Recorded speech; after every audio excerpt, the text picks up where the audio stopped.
Hello అండి. మొన్న అయితే మామిడికాయ పచ్చడి పెట్టాను కదా! ఇంక ఈ రోజుకి 3 రోజులు ఎలా ఉందా అని చూస్తున్నాను. పైన అయితే కొంచెం ఆయిల్ తగ్గింది.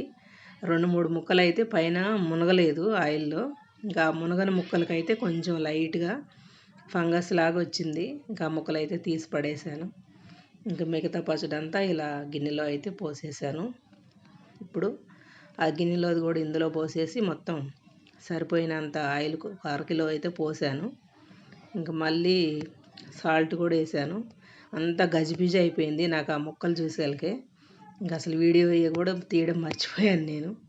ఇంకా అలా అయిపోయింది నా మైండ్ కొద్దిసేపు అయితే హడావిడిగా. పచ్చడి ఏమైద్దా ఏందా అని.